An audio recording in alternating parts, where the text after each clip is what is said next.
Hey guys, Infidel 1258 here. This is going to be a shorter video, maybe under 10 minutes. That'll be what we're shooting for. Today we're talking about the new reward cards. There's 21 new reward cards that are being launched and introduced through a blog post that we can see on the Hive blockchain. If you're new to the channel, we talk about Splinterlands all day, every day, and we do so because we understand that this game can reward you for your time and attention, and that is revolutionary because it can literally change your life. It isn't a one-day thing. It's a weeks, months, years thing. But the fact that this can give you rewards sets it apart from all other video games that are out there today. So without further ado, I want to get into the blog post, and we're going to talk about what they have to say there. So we go over to Hive, and we can see there's a new blog post an hour ago. New reward cards, 21 new reward cards. They're going to be released on September 13th, which is 5 days from today. There'll be 3 new cards from each Splinter, including neutral. There's going to be 6 common, 8 rare, 4 epic, and 3 legendary.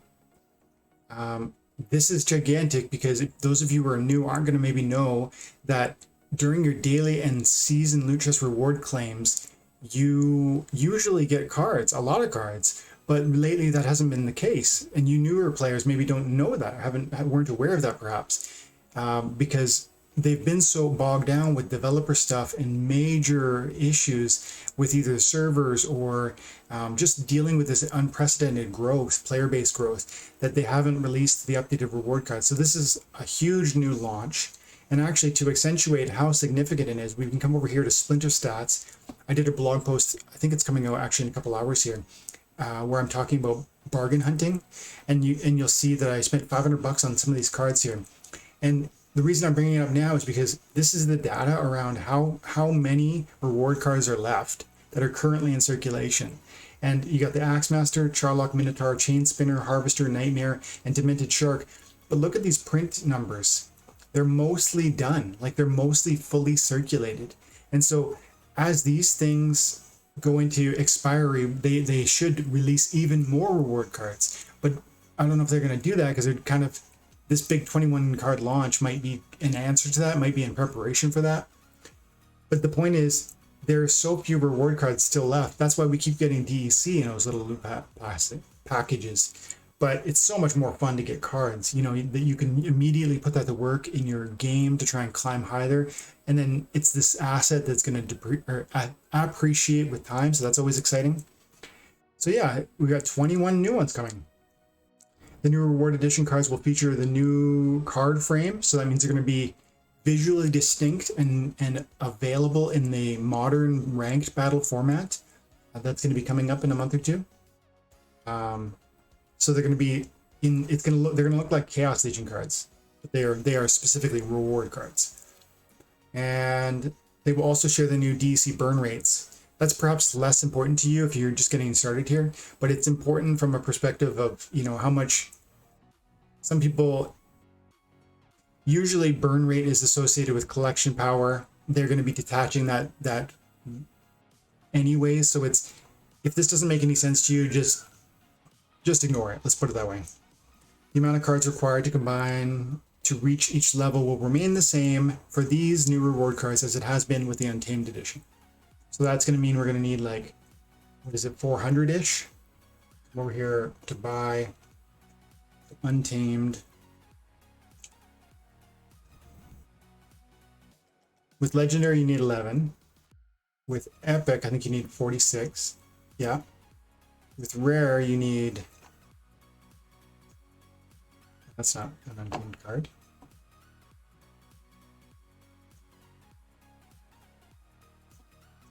With Rare, you need 115. In Common, you need 400, I think. That's right.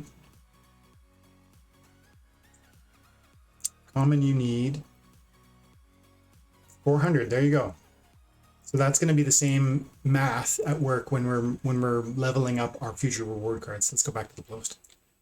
Please note that the new reward cards will be available in daily quests and loot chests right away, but they will only be available in season reward chests starting at the end of the current rank season. Oh, so hang on. The new reward cards will be available in daily loot chests right away.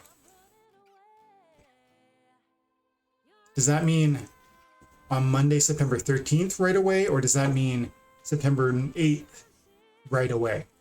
I actually don't know. It seems like from the context, it's going to be they're available as of September 13th, and then the season is going to end in 6 days. So yeah, a day and a half after that. Okay. So we're still September 13th. That's when we're going to start seeing them in our daily loot chests.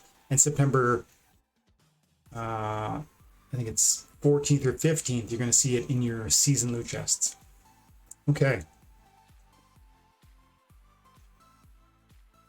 Print limits. To attempt to keep pace with the astonishing level of growth that Splinterlands has been experiencing lately, the print limits for the new reward cards will be 20x the limits for previous reward cards. Whoa! So there's going to be a lot more circulation of these cards. These are going to come out and they should be, mathematically speaking, much cheaper, right? There's 20 times the circulating supply. Not 20 times the circulating supply. There's 20 times the supply limit. 8 million common, 2 million for the rares, 800 for the epics, and 200,000 for the legendaries. So these legendaries might actually be affordable for some of you guys in the short term. Keep an eye on that. Well, at first glance, that might seem like a huge amount of cards when you consider the current size and growth trajectory of the player base and the amount required to combine to reach max level. It's pretty well in line. Okay. With these limits, there will only ever be the total of around 18,000 max level versions of each card, regular foil, which means that less than 10% of the current daily active accounts will ever be able to own a max. Listen to this, guys. Listen to this and understand the power of this sentence. This is the power of why these NFTs, these non-fungible tokens, these cards that you receive for your time and attention are so valuable. With these limits, there will only ever be a total of around 18,000 max level versions of each card at the regular foil level. There will only be, I'm going to say it again, 18,000 copies at maximum level. If you are able to get one of these 21 cards maxed out, you will be at most, at worst, one of 18,000 people who've done it, right? And there are 150,000 daily active accounts. Do you see the math there? And that's now. We're going to go to 1 million active daily accounts. We might do 4 million one day. These cards are exceedingly rare. And they come out and they're inexpensive at first. But then that's because the market is saturated with them as everyone is receiving them for their daily and season rewards. But then that starts drying up, as we showed with some of these cards. And when they start reaching their limits, they become less and less frequent drops. And then as it goes out of print, prices just go up. It's been historically true, and I'm expecting it to be true with these new ones as well. That is very exciting. For all of you new players who keep saying you don't have enough power, you don't have enough meaningful cards, you know, other people have been here for too long, they've accumulated, it's just for whales. These are going to be 21 new cards that you could begin to build your deck with. And you're going to set yourself apart. And if you invest in them wisely, buying them for good prices and putting them to work to climb higher, you're going to begin to build that wealth in a way that I did 3 years ago and other people before you. Collection power, and I don't think we really care about that. The collection power is important because it affects what rank you can reach. But I'm not going to read this because, frankly, this is kind of more intermediate and a little bit boring. If you're into it, you know how to find the blog post. Updated loot chest reward percentages. Okay. Now there will be a new set of reward cards with higher print limits available as loot chests rewards. We will also be able to adjust the percentages for the different types of rewards. Once the new rewards are released, the loot chest reward percentages will be updated as follows. So look at that. Every loot chest you get is going to give you a 1 in 2 chance of getting a reward card moving forward. 25% chance to get DEC and 25% chance to get potion. So this is big. This is a gigantic step forward for all of you who have said you find the loot chest unsatisfying. This is going to give you cards that you can be excited about, that you can play with. Show me the stats. For those of you who are hoping to see the stats of all the new cards, we're sorry to say we're not going to show them here. We will officially reveal a couple of cards that we teased in the last AMA, but as for the others, you're going to have to discover them on your own as they release. Okay. So there are some new abilities, though. Let's talk about this. They showed us Lava Launcher in before, and they showed us Jin Oceanus before. They haven't explained that yet, so are they going to do it right now? They are. They are Force Field. I knew it was a shield of some kind. So these are the new abilities. We've got Amplify. Amplify. Trying to, before I read it, I'm trying to look at the artwork and imagine what it can mean. I don't know. Increases magic reflect, return fire, and thorns damage to all enemy monsters by 1. That is a bananas ability. Think about this with Mylor, and 3 thorns damage every time you hit one of his monsters. Or think about this with, you know, Cornelius or Almo Cambio.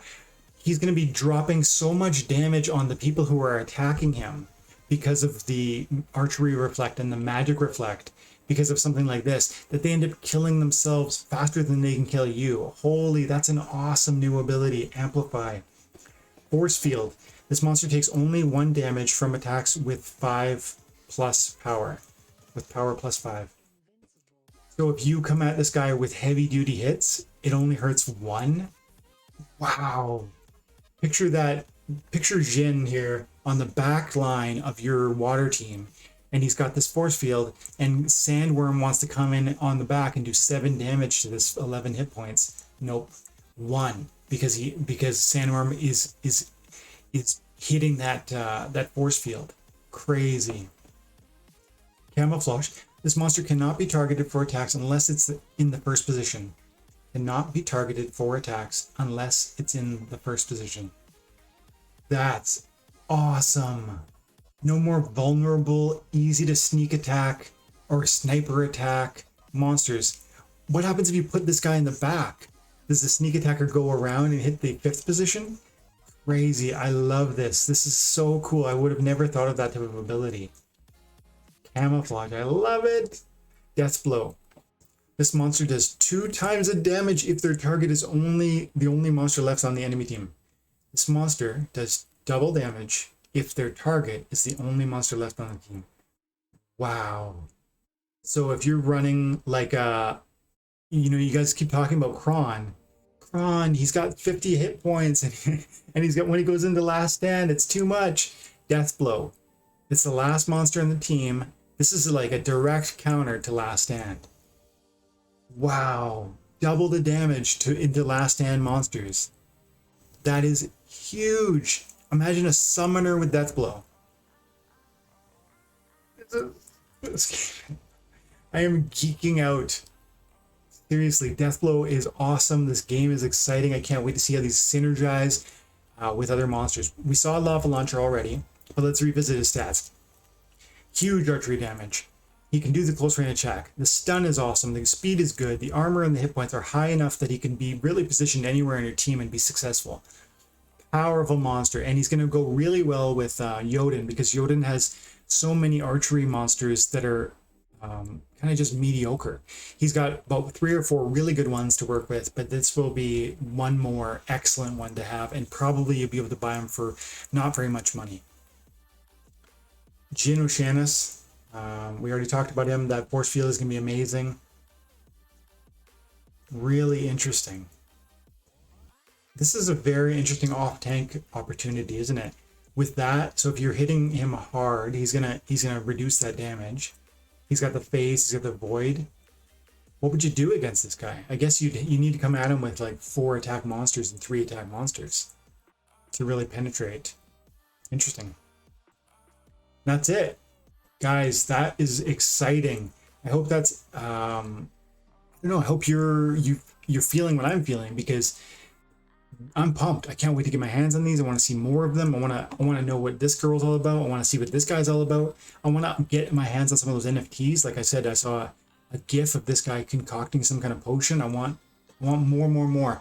And if you do too, stick around with the channel. We do Splinterlands all day, every day. Guys, thank you for your time and attention. Have an amazing day. God bless.